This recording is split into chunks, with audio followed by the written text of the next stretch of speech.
Bueno, pues daros las buenas tardes a todos. Es un honor dar la bienvenida a Marcos Ochoa Panaifo, psicólogo clínico con una trayectoria de excelencia en el tratamiento especializado en el trastorno obsesivo-compulsivo, licenciado con mención sobresaliente por la Universidad San Ignacio de Loyola y con una maestría en psicología clínica y de la salud.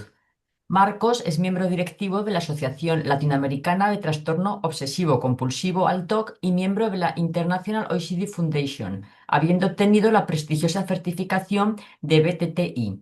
En la actualidad, además de su práctica clínica, que está enfocada exclusivamente en TOC y trastornos relacionados mediante la exposición con prevención de respuesta, destaca también su rol como investigador y colaborador activo en el proyecto latino OECD Genomics en alianza con Baylor College of Medicine y la INC. Su labor actual se centra en la supervisión clínica, la docencia universitaria y la dirección de estrategias terapéuticas basadas en la evidencia, consolidándose como una de las voces más rigurosas y comprometidas en la lucha por la mejora de la calidad de vida de los pacientes con TOC. Así que es un placer contar hoy con tu experiencia, Marcos, y bienvenido, cuando quieras. Gracias, Begoña, por la invitación. Gracias, Jan, por este espacio. Gracias a todas las personas que se están conectando. Primero quiero asegurarme que mi micrófono se escuche bien. ¿Se escucha bien? Sí, Sí, perfecto. Muy bien, vamos a hacer una pequeña presentación el día de hoy. Gracias por la presentación, la mención al trabajo que nosotros realizamos. ¿Ya? A ver, ¿pueden ver mi pantalla? Ustedes díganme, por favor. sí. Muy bien, chicos. Hoy día vamos a hablar acerca de lo que son los subtipos del trastorno obsesivo compulsivo y cómo podemos de una u otra forma entenderlo, conocerlo, para poder eventualmente superarlo. Estoy completamente convencido de que la gran mayoría de los que están el día de hoy, ya sea profesionales, familiares, afectados con TOC, han visto varias charlas, han visto varios videos, varios artículos, varias noticias relacionadas con el trastorno obsesivo compulsivo. Es decir, ahondar en el mismo tema podría ser inclusive redundante. Entonces, la idea es que los que estemos aquí podamos participar, podamos interactuar un poco acerca de lo que es el TOC y cómo podemos el día de hoy atacarlo de varios frentes, no solo desde el punto de vista psicoterapéutico, sino desde el punto de vista de la evidencia, que es lo que dice, digamos, la evidencia contemporánea con respecto a lo que es el trastorno obsesivo compulsivo. Ya me presentaron, mi nombre es Marcos, yo soy psicólogo clínico, tengo una maestría en psicología clínica y en los últimos años me he hiperespecializado en lo que son trastornos obsesivos compulsivos, fobias específicas y trastorno de estrés postraumático. He sido entrenado, digamos, por mentores maravillosos como Caleb Black, como Eric Storch. Hemos trabajado en la Asociación Latinoamericana de Trastorno Obsesivo Compulsivo, todo lo relacionado a TOC y salud mental. Tenemos alcance en Latinoamérica, tenemos actividades de difusión y diseminación de una manera increíble y les agradecemos a todas las personas y organizaciones que hacen esto posible, especialmente a TOC Zaragoza por la invitación. Em, Cuando hablamos del TOC, y yo personalmente siento que el TOC es uno de los trastornos más duros que una persona podría padecer. No sabemos con exactitud el día de hoy, si bien es cierto, hacemos investigación genómica y genética, no sabemos con exactitud qué es lo que lo causa, ¿verdad? Algunas personas que tienen TOC pueden, digamos, padecerlo desde pequeños, algunos pueden iniciar a mediana edad, algunos pueden presentar un cuadro inclusive posterior a una lesión cerebral o a un problema asociado. Entonces, con exactitud no sabemos, pero la investigación muestra que el trastorno obsesivo compulsivo tiene una carga hereditaria importante y una carga genética. Quiere decir hereditario que puede ser transmitido o digamos en algún porcentaje de padres a hijos o de algún familiar directo, ¿verdad? Y genético eventualmente no necesariamente es hereditario, pero sí tiene una carga importante. Sabemos hoy que el trastorno obsesivo compulsivo puede aparecer en muchas personas, digamos, de una misma familia. Les voy a poner un ejemplo. En el estudio de Latino City Genomics de Baylor College of Medicine, en el cual yo participé y trabajo como investigador principal, nos hemos dado cuenta que en familias medianas y de, digamos, y de gran tamaño, no tanto en las pequeñas, pero en familias medianas y de gran tamaño, hay personas hay dos o tres personas, digamos, en un núcleo familiar, es decir, de una familia de 6 a 7 personas, y hay una persona que tiene TOC, es muy probable que existan dos o tres personas más que puedan tener algún grado de TOC. Eso no quiere decir, por supuesto, que es una sentencia, ¿verdad? Y eventualmente vamos a comentar un poco más esto el día de hoy. Em, Me gusta esta parte. Siempre a todas las personas con las cuales trabajo, yo vengo trabajando algunos años ya en formación clínica, trabajo formando psicoterapeutas, trabajo formando, digamos, clínicos, trabajo atendiendo con, bueno, pocos pacientes a la semana, pero eventualmente vamos a tocar un tema que se llama el pensamiento intrusivo. Y este pensamiento intrusivo muchas veces es completamente desagradable. Y yo les quiero preguntar a cada uno de ustedes, cada vez que suben a, digamos, al piso 10, al piso 15 de algún edificio, cada vez que salen a hacer alguna actividad, cada vez que manejan un coche, cada vez que, digamos, vuelan en un avión, eventualmente tienen ideas. Yo recuerdo hace algunos años, hace como 3 o 4 años, eh, a consulta clínica, vino una persona, digamos, que no era nada creyente de las terapias de exposición, ¿verdad? Y esto lo cuento, por supuesto, con el consentimiento del paciente que muy feliz lo comparte en sus redes sociales. Y me dice, Marcos, yo vengo 30 años volando, pero aún así tengo miedo de volar en avión. Y claro, y él decía de manera, digamos, puntual, que durante 30 años ha estado haciendo la terapia de exposición porque volaba. Em, Podría tener sentido, ¿verdad? Quizá para la gran cantidad de nosotros hacer exposición implica hacer cosas que no queremos, pero tiene algunos requisitos.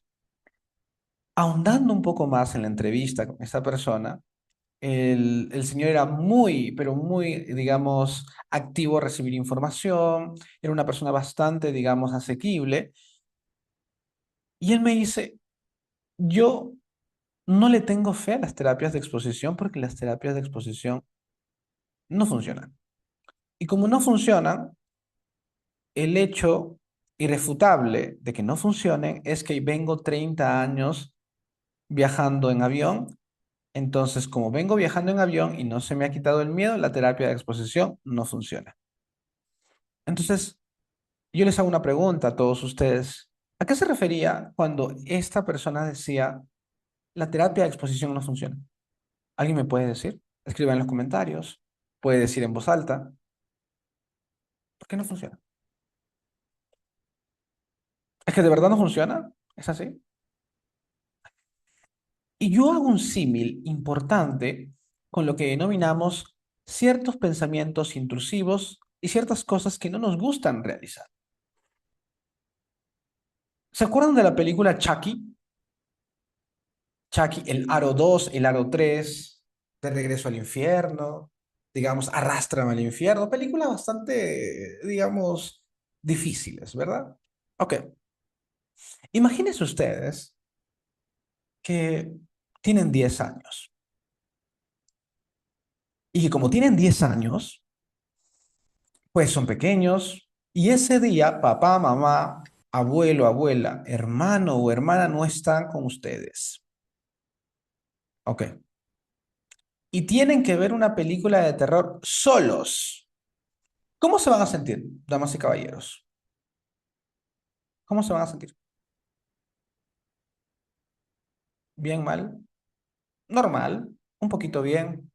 ¿Un poquito mal? ¿Cómo se van a sentir?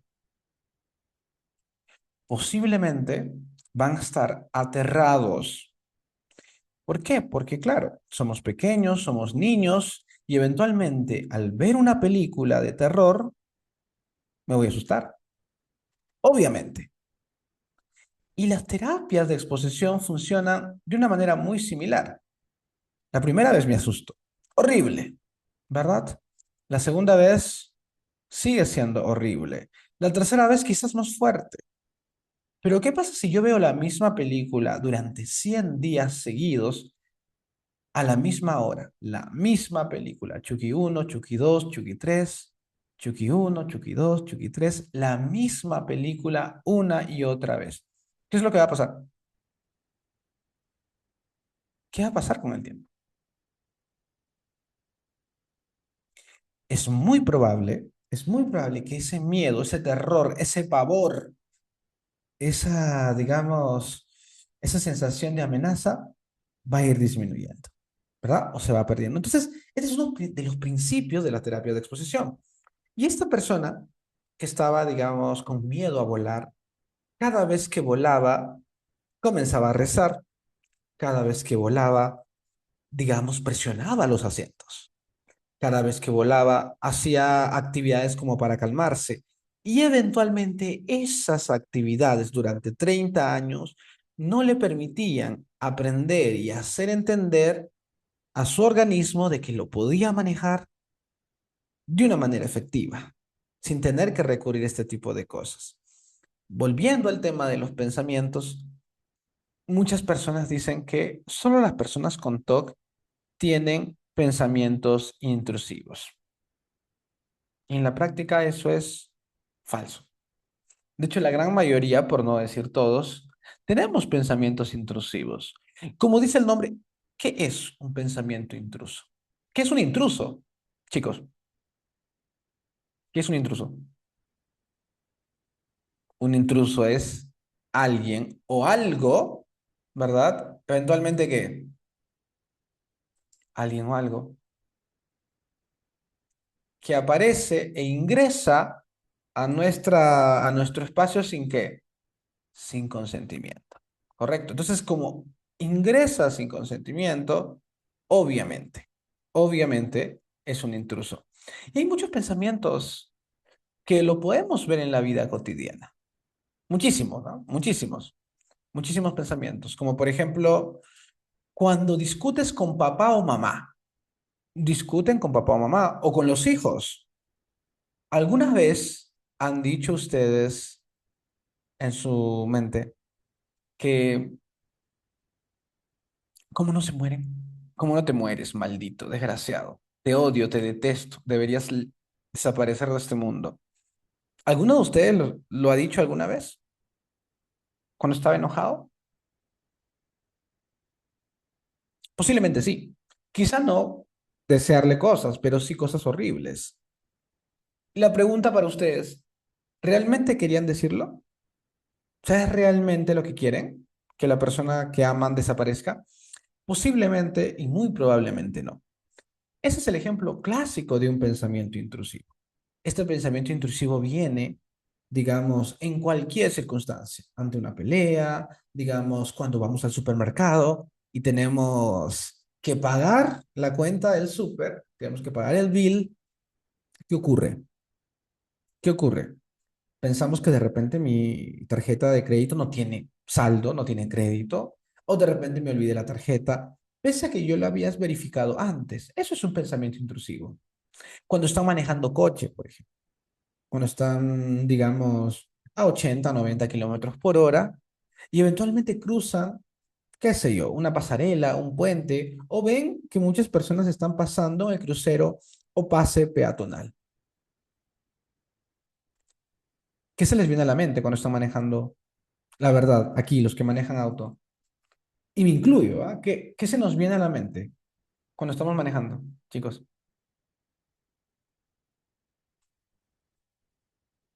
Y ven mucha gente, y están manejando, y ven mucha gente que cruza.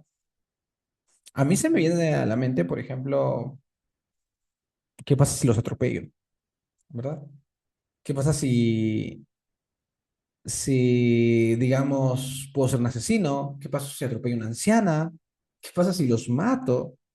Entonces, hay muchas formas de cómo estos pensamientos intrusivos aparecen. Ahora, automáticamente, cuando aparece este pensamiento intrusivo, quiere decir que tú quieres realmente, con alevosía, adrede, a propósito, atropellar a estas personas.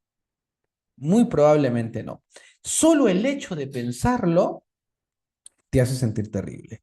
Y esto es lo que ocurre, digamos, con un pensamiento intrusivo. Entonces, ¿qué conexión tienen los pensamientos intrusivos con lo que son unas obsesiones? ¿No? En realidad, mucho. Los pensamientos intrusivos lo tenemos la gran mayoría y las obsesiones son aquellos pensamientos intrusivos que tienen intensidad, duración y frecuencia. Es decir, los que mantienen el patrón de intensidad, duración y frecuencia. No son todos, de hecho son muy pocos. Y el problema con estos muy pocos es que mantienen la intensidad, duración y frecuencia. Por ejemplo, dejamos de manejar, de conducir auto y el pensamiento intrusivo se va. ¿Verdad? Hasta ahí no hay ningún problema. ¿Cuándo es el problema? Cuando este pensamiento o idea intrusiva se mantiene en el tiempo, a pesar de dejar de conducir, a pesar de dejar de hacer algunas actividades y aparece con potencia. Entonces, los pensamientos intrusivos, los pensamientos intrusivos es eventualmente, digamos, eh, son manifestaciones mentales que aparecen sin que los llames. No son invitados. Si estaba viendo el chat, no estamos hablando del chat, no se preocupen chicos, estamos hablando de los pensamientos intrusivos que son intrusos, no los invitamos, no los queremos. Correcto. Entonces, es como funciona muchas veces esto. ¿Verdad? Yo les puedo asegurar, si hacemos un pequeño experimento, de repente muchos de los que están acá tienen TOC, muchos son familiares o algunos son terapeutas o clínicos, hagan este experimento, coloquen un cuchillo grande cerca, digamos, a su brazo. Y es muy probable que le vengan idea de cortarse las manos, digamos, cometer actos en contra, etcétera. Pero no es porque lo quieran hacer, sino porque el cerebro es muy creativo. Entonces, esta es la importancia de entender de que en el TOC los pensamientos no son cosas que nosotros realmente queremos, ¿ya? Entonces, tener pensamientos extraños no te hace eventualmente peligroso, te hace humano. Lo que decía Jonathan Abramowitz, el cerebro es muy, muy creativo, demasiado creativo.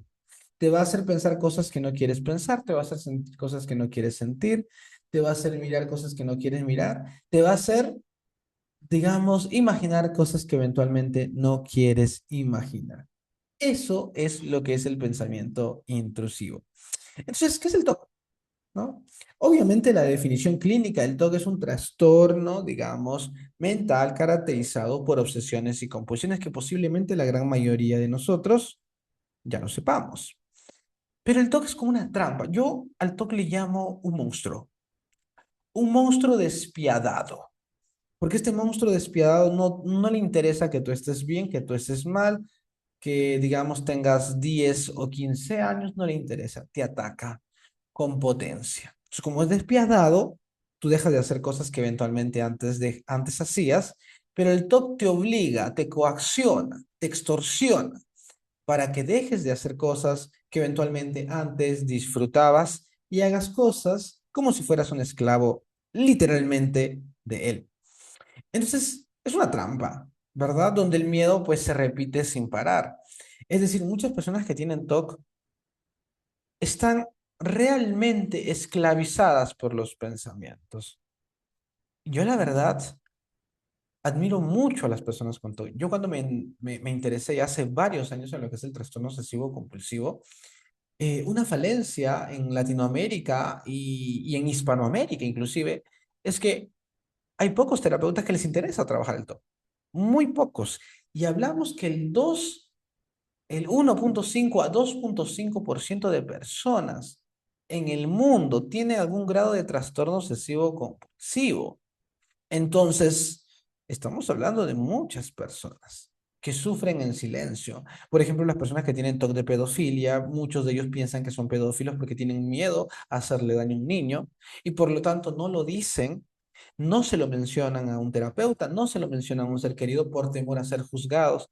Claro está lo que denominamos el TOC de tipo tabú. ¿Cómo se manifiesta el TOC en la práctica? ¿Verdad? Viene un pensamiento. Y aquí quiero detenerme unos segundos. Muchas personas creen que el TOC son solo pensamientos, ¿verdad? ¿Correcto? ¿Qué opinan ustedes? ¿El TOC son solo pensamientos? Exacto. Se le denomina pensamientos intrusivos. Yo lo denominaría mucho más, digamos, específico, manifestaciones mentales intrusivas. Y estas manifestaciones mentales intrusivas pueden ser pensamientos. Pueden ser, ¿qué más? ¿Qué más? Imágenes, ¿verdad? Pueden ser sensaciones. Pueden ser imágenes fijas. Cuando digo imágenes fijas, no me estoy refiriendo, digamos, necesariamente a un miedo o a una consecuencia catastrófica. No, me estoy refiriendo a imágenes muy nítidas, completamente incómodas. Ejemplo, la imagen de un peluche en forma de diablo. Ejemplo, la imagen de un ser querido fallecido que está ahí. Miras a la derecha, está ahí. Miras a la izquierda, está ahí. No lo puedes quitar. ¿Verdad? Puede ser sensaciones físicas, manifestaciones sexuales involuntarias. Hay un fenómeno conocido como el groinal response o respuesta groinal, por ejemplo, que en personas con TOC se manifiesta de la siguiente forma: una sensación de excitación intrusiva, que no la quiero sentir, pero que está ahí. Hay una mala adaptación del organismo. No que eventualmente la persona sea una pervertida o una depravada. Entonces, estos pensamientos tienen intensidad, duración y frecuencia. Recuerden siempre estas siglas: intenso, duradero y frecuente. A veces hay personas que vienen a sesión y preguntan, digamos, tengo miedo de que algo va a pasar. Tengo miedo de que si no hago una cosa, algo malo va a pasar. Y claro, uno que ha leído TOC, y posiblemente ustedes también, dice, si la persona tiene miedo que va a pasar algo, entonces tiene que hacer algo automáticamente stock. ¿Qué opinan ustedes? ¿Es así? Tengo miedo de que pase algo y hago algo para que esa consecuencia no ocurra, entonces automáticamente es trastorno obsesivo compulsivo. ¿Qué opinan ustedes? Y la respuesta es no, porque claro, nosotros tenemos manifestaciones intrusivas. Tenemos rituales religiosos, tenemos, digamos, actividades culturales, tenemos un montón de cosas que están influidas, digamos, a nivel contextual, pero no todo forma parte del trastorno obsesivo compulsivo. En muchas regiones de Latinoamérica, por ejemplo, son muy religiosas, son muy religiosas. Hacen culto, digamos, a la Virgen de Guadalupe, hacen culto a ciertos santos, ¿verdad? Hay lugares donde las personas también son agnósticas o ateas. Una persona que reza todos los días, ¿necesariamente es todo religioso? ¿Qué opinan ustedes? Claro que no, claro que no. Entonces, aquí hay una distinción puntual que cuando hacemos análisis conductual o hacemos una evaluación funcional, lo tomamos en cuenta. Es cuál es la función de la conducta. ¿Qué es lo que estamos buscando? ¿Qué es lo que busca el paciente en estas circunstancias? Le voy a poner dos ejemplos, por supuesto, ejemplos, digamos, ficticios, ¿verdad?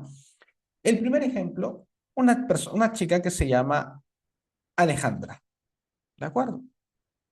Alejandra tiene 30 años y Alejandra le encanta, le fascina bañarse 2 a 3 horas cada 2 días, le encanta.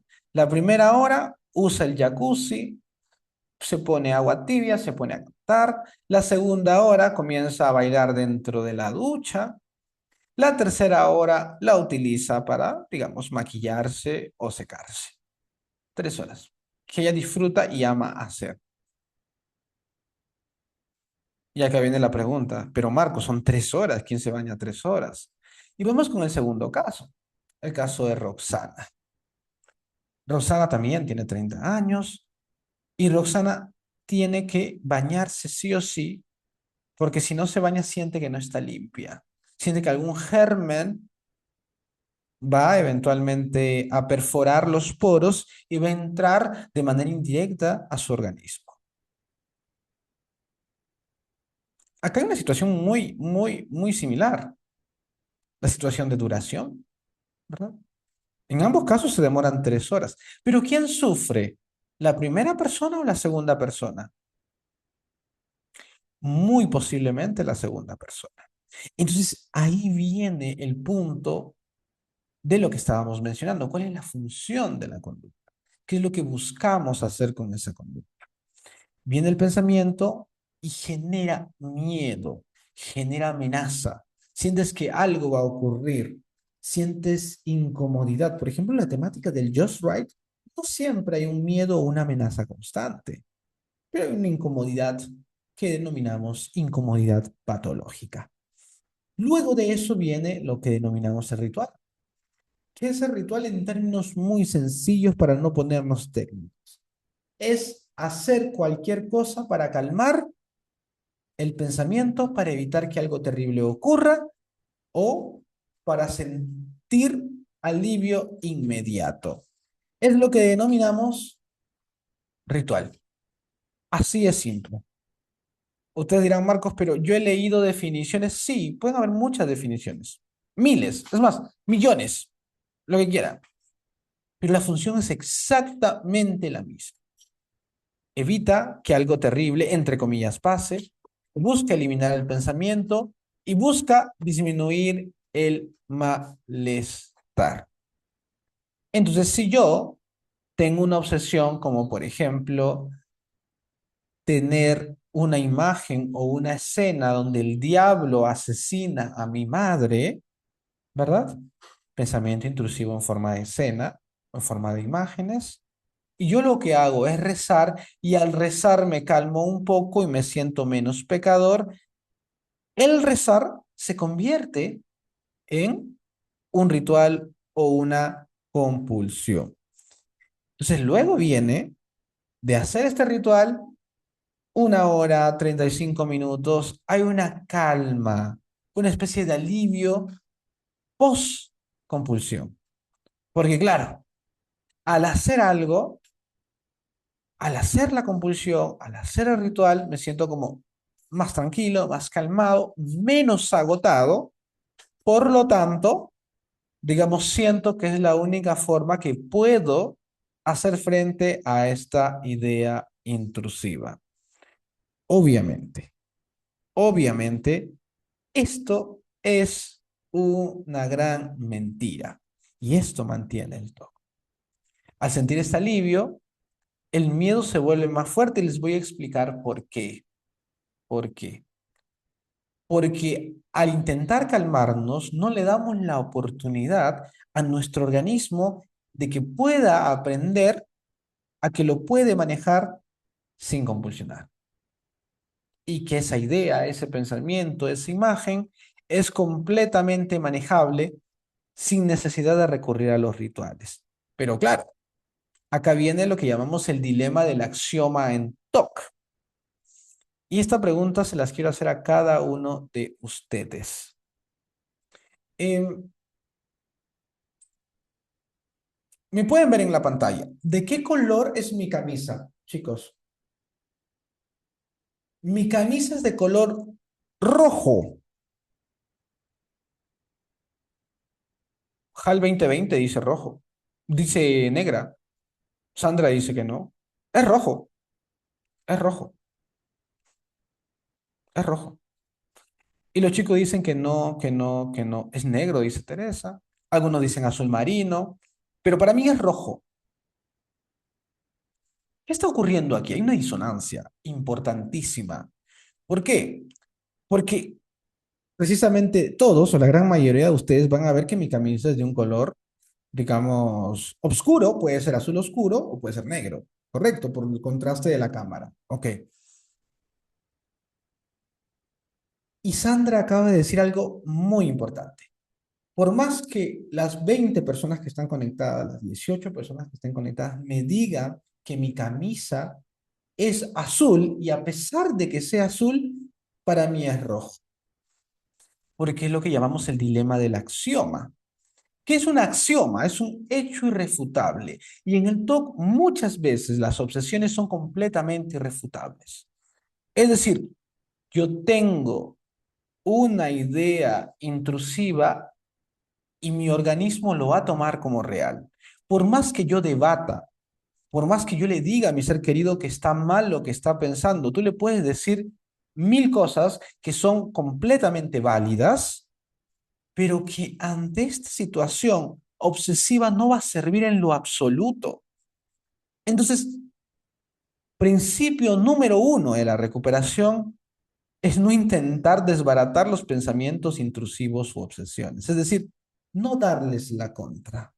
Si el pensamiento te dice que eres, qué sé yo, un asesino serial, sí, pues soy un asesino serial. Y porque si tú comienzas a darle información opuesta de que no eres un asesino serial, de que por qué piensas eso y comienzan las quejas, el proceso de recuperación se va a ralentizar mucho más, muchísimo. Entonces ahí viene esta, digamos, esta particularidad, el dilema de la axioma. Para mí, mi camisa siempre va a ser roja y no me importa, no me interesa lo que me digan los demás, ni papá ni mamá, porque para mí es rojo. Suena absurdo lo que les estoy diciendo, pero es una forma bastante didáctica de cómo replicar lo que ocurre con una persona con TOC. Es decir, discutir con una persona con TOC acerca del contenido, si es real o no, no tiene sentido. Te va a generar, número uno, desgaste, te va a generar pérdida de tiempo, te va a generar problemas, porque vas a discutir con el ser que quieres. No porque el ser sea bueno o malo, no porque tú seas bueno o malo. No tiene nada que ver con eso. Tiene que ver que la percepción, digamos, de esta persona con respecto a un pensamiento está completamente alterada. Y no importa lo que le digas, no te va a hacer caso. Y es por eso que tú le puedes, digamos, insistir en una respuesta, responder una duda. Durante 10 minutos la persona te va a decir, tienes razón. Pero ¿qué va a pasar en los próximos minutos? La persona se va a quedar tranquila con una duda que tiene. ¿Qué dicen ustedes? ¿Se queda tranquila? A tu ser querido con TOC o tú que tienes TOC te responden una pregunta y tú te quedas tranquilo o tranquila. ¿Es así? ¿Es muy sencillo? Exacto, ¿no? Sandra dice algo muy interesante. Y por mucho que yo le diga para ti es rojo, ajá, mi hija dice que sabe que no es roja, pero le sigue dando miedo totalmente. Hay tres tipos de niveles de lo que llamamos introspección o insight. Hay personas con TOC que tienen bajo insight, que creen que el pensamiento es así al 100%. No hay forma de cambiar. Hay personas que tienen un insight, digamos, débil, que es la gran mayoría, que te dicen sí, de verdad, y si pasa o no pasa, si es así o no es así, etcétera. Y hay personas que tienen un buen insight, que es, están completamente convencidos que el pensamiento es absurdo, pero les sigue dando miedo. Lo que menciona, digamos, Sandra, ¿no? Y es el bucle del trastorno obsesivo compulsivo en, digamos, a nivel micro. Siempre vemos el TOC a nivel macro, es como que son obsesiones, que son compulsiones, pero nadie te dice cómo se manifiestan en ciertos cuadros, ¿ya? ¿Cómo se siente? El TOC se siente como, ¿y si hago daño? ¿Y si mato a mi madre? ¿Y si mato a mi esposa? TOC de daño, por ejemplo, ¿no? ¿Y si, digamos, atento contra mi vida? El famoso y sí, ¿verdad? La duda patológica, ¿correcto? En TOC de daño. ¿Y si estoy contaminado? ¿Y si hay una bacteria que viene con fuerza?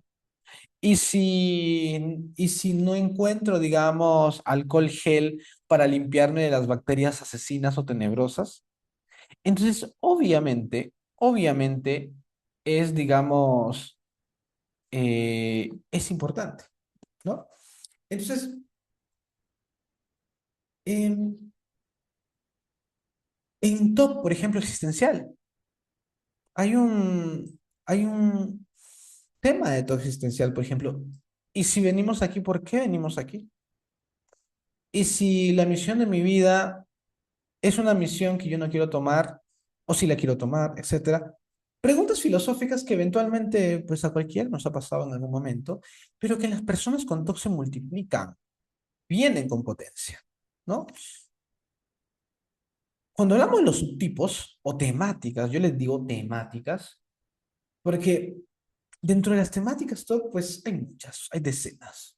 No podríamos contarlas, digamos, con exactitud porque son muchas. Y en realidad el contenido es bastante relevante en términos de evaluación funcional. Lo que importa es cómo se manifiesta, en qué interfiere, ¿no? En consultas siempre vienen personas que me dicen, Marcos, yo hace 10 años tenía pensamientos de matar a mi mamá, pero hoy tengo pensamientos de, digamos, no sé, de contaminarme con algún germen. Y viene esta repregunta, ¿no? Esta contrapregunta. ¿Qué pasa si nos enfocamos en lo que pasó hace 10 años? Porque el paciente quiere saber por qué le pasó. Aquí entre nos es necesario e importante e imperioso saber por qué le pasó hace 10 años. Necesitamos conocer exactamente qué le pasó hace 10 años para comenzar a trabajar eso. Y la respuesta es no, porque vamos a colocarlo en el punto de vista, digamos, de un médico, ¿no? Una persona que tiene diabetes, que desarrolla diabetes por quizá malos hábitos alimenticios, también una carga hereditaria importante. ¿Ok? ¿Ustedes creen que al médico de turno, al endocrinólogo o al hematólogo, le interesa por qué hace 10 años o hace 15 años la persona comenzó a tomar 2 litros de Coca-Cola al día? La verdad es que no le interesa. No porque sea bueno o malo, sino porque realmente no podemos hacer nada con lo que ocurrió hace años, sino que vamos a tener un punto de partida hoy y a partir de hoy tenemos que construir. Es lo mismo que pasa con esto. A veces nos enganchamos en por qué antes tenía otras ideas, porque antes me pasaba esto, y nos quedamos en un bucle, en un loop constante. Y eso, obviamente, definitivamente, definitivamente eh, pues afecta el proceso terapéutico, si es que no lo tomamos en cuenta, ¿no? Silvia dice, pensamientos que te digan que hagas cosas que a veces son contrarias a una y a favor y en contra. Sí, claro, ¿no? Y también pueden aparecer como pensamientos en imperativo, ¿ah? ¿No? Tienes que mover, tienes que mover, tienes que mover. Te obliga, te coacciona, te extorsiona. ¿Sabes cuál es lo duro de esto? Es que la persona está consciente de que está siendo coaccionada. Porque claro, cuando hablamos de una alucinación, un delirio, es lo que llamamos el tema egosintónico. Las personas no tienen tanto, digamos, tanta conexión con la realidad, por lo tanto creen completamente. Pero en el TOC sí, en el TOC hay una conexión con la realidad muy potente. Por eso es que la persona sufre, ¿verdad? Por eso es que sufre. ¿Ok? ¿Cuáles son algunos subtipos o subtemáticas más comunes? Como por ejemplo el TOC de contaminación, TOC de daño, TOC moral religioso, por ejemplo, ¿no? Imágenes blasfemas, imágenes, digamos, que atentan contra tu religión. ¿Puede ocurrir que el TOC religioso aparezca en personas que no son creyentes? Sin duda, claro que sí. No es la regla, pero sí pasa, ¿verdad? El TOC sexual, TOC de pedofilia, TOC de incesto, TOC de zoofilia. Por ejemplo, cuando tienes imágenes sexuales con tu mascota, cuando tienes imágenes sexuales con tu hijo, con tu hermano menor. Obviamente, imágenes asquerosas y aberrantes. Entonces, cuando tienes, digamos, imágenes intrusivas o pensamientos intrusivos con tu orientación sexual, y si soy gay, y si soy lesbiana, y si soy trans, etcétera. Entonces, el problema no es el contenido en sí, porque se ha demostrado, por ejemplo, Abramovich hablaba de el TOC te ataca donde más te duele. Si a mí me duele mucho o me gusta mucho lo que es la limpieza y que en mi casa me han, digamos, inculcado el tema de la limpieza y el orden, y yo tengo una predisposición importante a tener TOC, me va a atacar con la limpieza. Si yo valoro mucho a mi hijo y lo quiero y no quiero que le pase algo, te va a atacar con tu hijo. Y es como se manifiesta este monstruo. ¿Ya? Luego tenemos lo que denominamos el TOC de simetría, ¿no? Cosas en el mismo lugar, conteo de pasos, números, etcétera, etcétera, etcétera. En el TOC de simetría, no sé qué sea simetría, digamos, mágica, supersticiosa, normalmente no hay una consecuencia temida, pero sí hay una incomodidad con potencia, que puede estar, digamos, aparecer con mucha intensidad, duración y frecuencia también. Pero no necesariamente un miedo, sino es incomodidad. No me puse bien la camisa, no me puse bien la corbata, ¿verdad? Luego tenemos lo que denominamos el TOC mental o TOC puro. Y ese también es un término mal usado, ¿verdad? Yo tengo TOC puro, doctor, doctora, psicólogo, psicóloga, porque yo no tengo compulsiones. Mentira, no hay TOC sin compulsiones. Siempre, siempre hay compulsiones, digamos, de manera constante, de manera visible o de manera invisible. Redmi dice, no se oye bien. Chicos, no me pueden oír bien. Según mi audio dice que estoy bien. A ver, corríjame. Sí, sí, correcto, está muy bien. Ah, ok, perfecto. Sí me escuchan bien. Entonces, otros subtipos de TOC, por ejemplo, podemos encontrar TOC de falsas memorias, ¿no? Cuando recuerdas que hiciste algo que eventualmente era como indebido, mataste a alguien, a pesar que nunca mataste a nadie. Te aparecen ideas intrusivas. Tenemos el TOC de tipo, digamos, mágico supersticioso.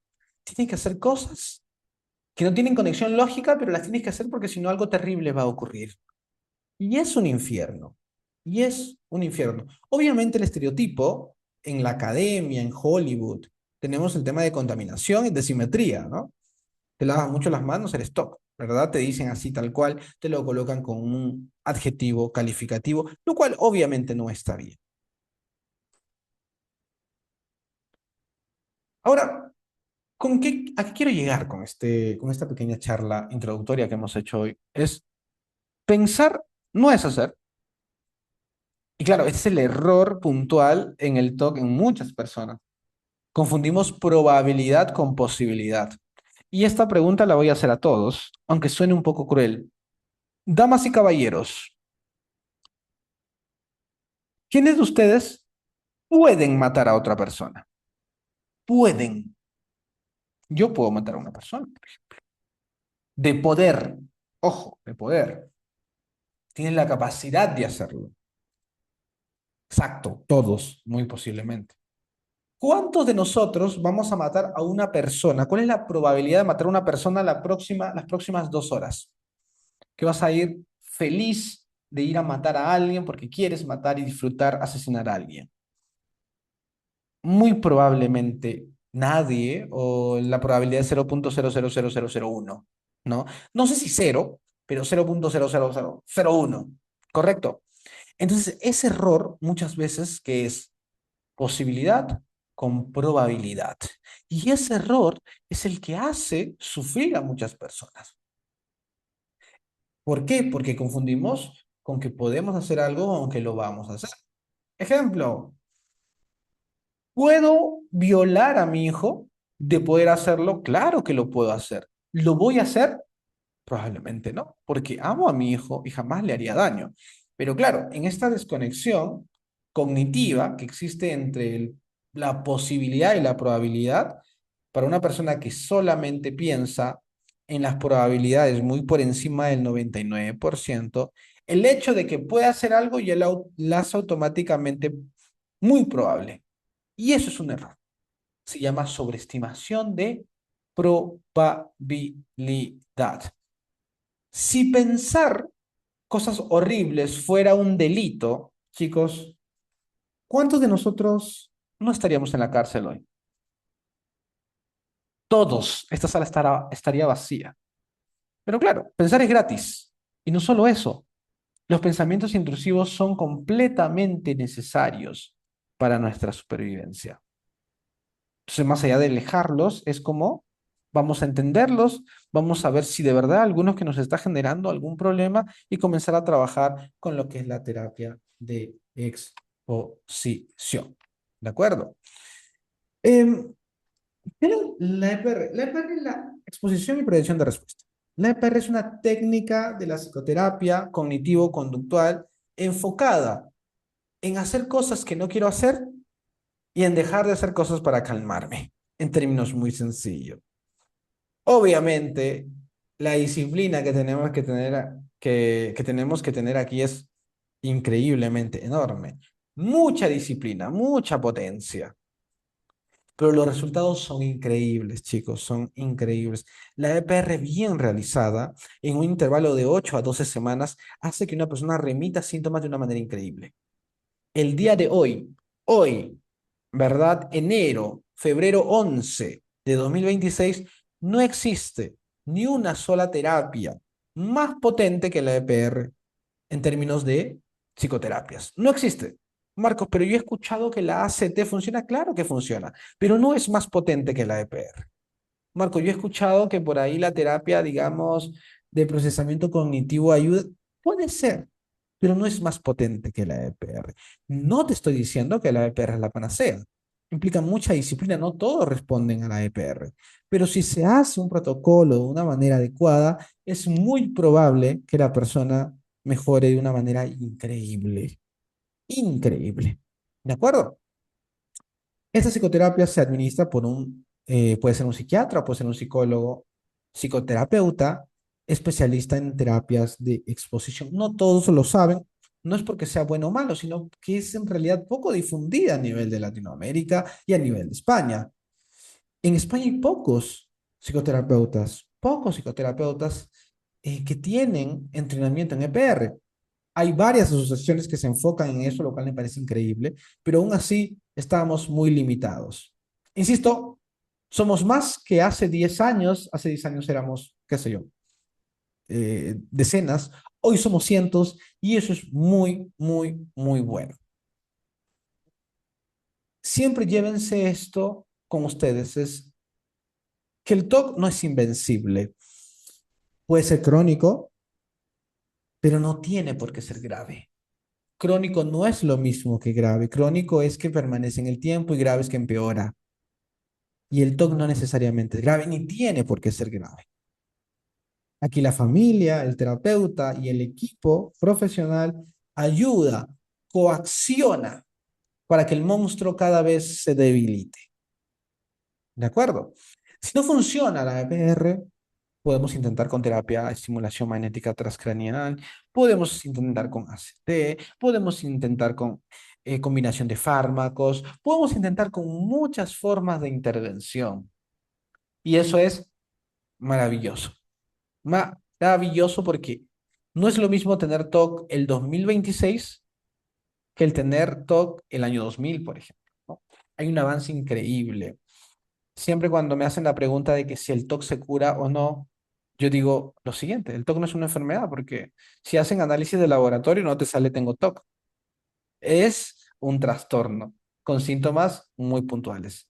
Eliminamos los síntomas o disminuimos los síntomas y el TOC entra en remisión. Hay personas que tienen remisión completa. Chao, chao, TOC. ¿Qué quiere decir? ¿Que el TOC nunca aparece? No, un error, sino que los síntomas desaparecen a tal punto que la persona ni siquiera le interesa que lo tiene. Y eso pasa muy a menudo más hoy que antes. ¿De acuerdo?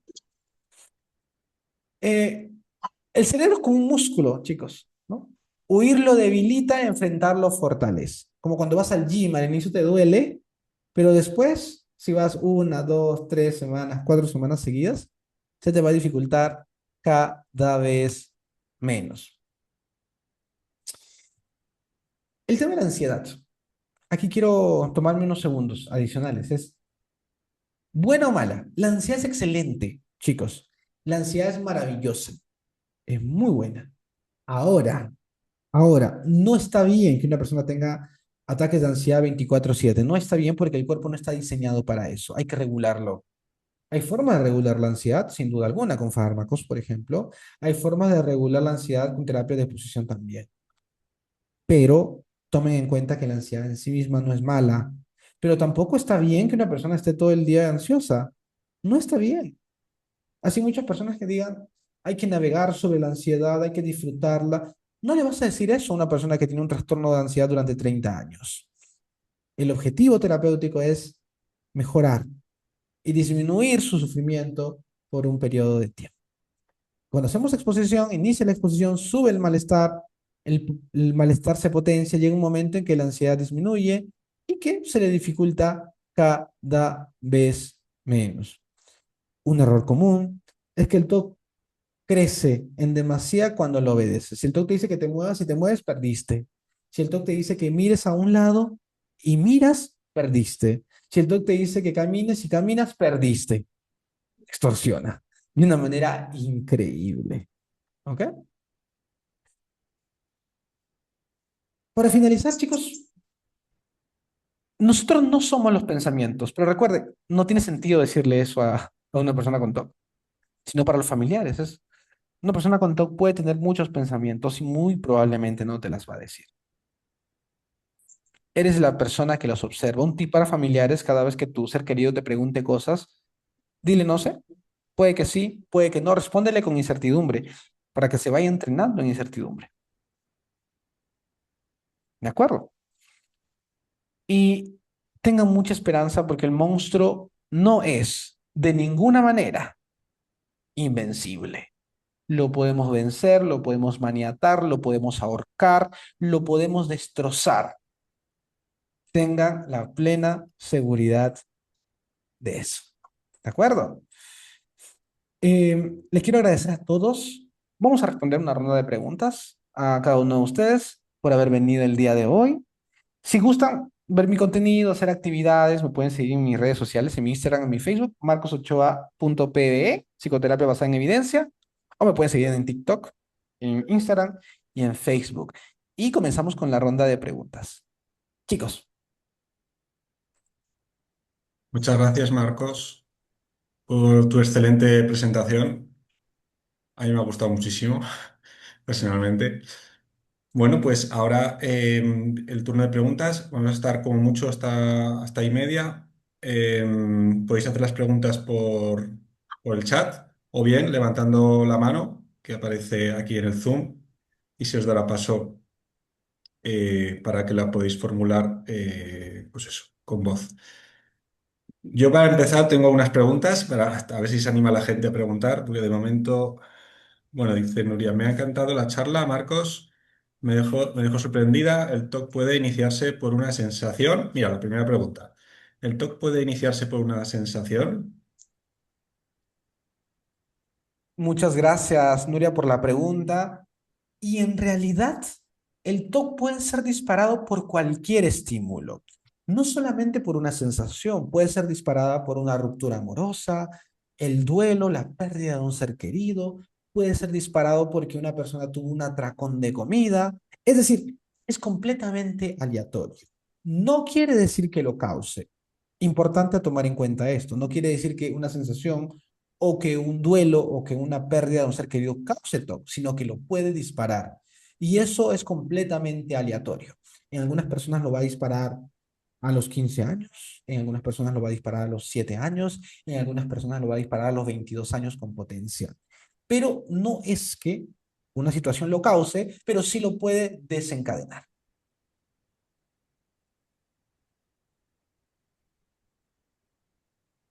Muy bien. Em, Aquí pone EPR para la escrupulosidad moral, un buen libro. No sé a qué libro se refiere. Un buen libro que yo podría recomendar, son dos Ah, clásicos que a mí en lo personal me encanta, siento que son los mejores libros que puedo haber leído. El primer libro se llama, lo voy a poner en el chat, se llama Vence sus obsesiones de Edna Foa, sus obsesiones de Edna Foa, la genia Edna Foa. Y el segundo libro es Getting Over OCD de Jonathan Abramowitz. Está en inglés, también lo pueden traducir en español, lo pueden conseguir en Amazon o lo pueden conseguir, digamos, en plataformas virtuales. En ambos casos, el libro de Vence sus obsesiones es un libro de ayuda y el de Getting Over OCD es para personas que no tienen acceso a un tratamiento y también es muy bueno, muy bueno. Así que ahí están dos sugerencias personales que a mí me encantan. Me he leído como 20 libros de autoayuda en TOC y para mí mi top 2 son esos. Muy bien. A ver, voy a preguntarte, ¿es importante saber el miedo nuclear para hacer correctamente una exposición con prevención de respuesta? Es una buena pregunta y la respuesta es no siempre. Por ejemplo, en la temática del Just Right, no hay miedo nuclear, no hay consecuencia temida. Entonces no podemos hacer exposición en función a miedos nucleares. Lo que sí podemos hacer ahí es exposición en función a estímulos. Pero normalmente el miedo nuclear es el elemento principal para hacer las exposiciones. Pero no siempre. No en todas las temáticas hay miedo nuclear evidente. Ujú. Por aquí preguntan qué libro es mejor para los que fuimos a terapia, pero ya no podemos permitirnoslo, pero todavía estamos mal.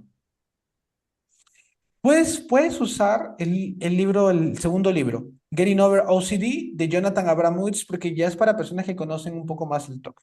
No tanto el de Edna Foa, que es más introductorio. Ujú. Ujú. Otra pregunta, dice Sandra, ¿es normal tener varios subtipos de TOC? Mi hija comenzó con miedo a atragantarse, cree que puede tragar cualquier cosa y morir. Ahora se ha sumado miedo a gérmenes y enfermedades tipo virus. Correcto, no solo es normal, es la regla, estimada Sandra. Es decir, conforme pasen los años, las temáticas van cambiando. Y es la regla, es parte de lo que yo llamo el TOC muta, ¿no? Va cambiando, digamos, de idea, dependiendo del contexto, dependiendo de la circunstancia, dependiendo de la edad inclusive. Por ejemplo, en niños normalmente no le aparecen temáticas sexuales, pero cuando van creciendo, las temáticas sexuales TOC aparecen con más potencia. Ujú. Pues tengo otra pregunta. ¿Es más efectiva la exposición por habituación o por aprendizaje inhibitorio? Es una extraordinaria pregunta y me encanta responderla, porque no es ni una mejor que la otra y va a depender mucho de los contextos. Un error que se comete, por ejemplo, cuando hacemos exposición por habituación, es buscar la disminución del malestar como objetivo final. ¿Verdad? Edna Foa, en su teoría del procesamiento emocional del año 1986, Foa y Cossack lanzan esta teoría del procesamiento emocional y ellos hablan de la exposición por habituación, claro está, mediante el procesamiento emocional. El problema con la exposición por habituación clásica que conocemos hoy es que las personas tienen una recuperación espontánea en promedio 2 años, es decir, 2 años voy a estar bien y viene el toque con potencia de nuevo, tengo que volver a entrenarme y de nuevo 2 años voy a estar bien. Entonces, es una de las desventajas porque estamos buscando eliminar el malestar.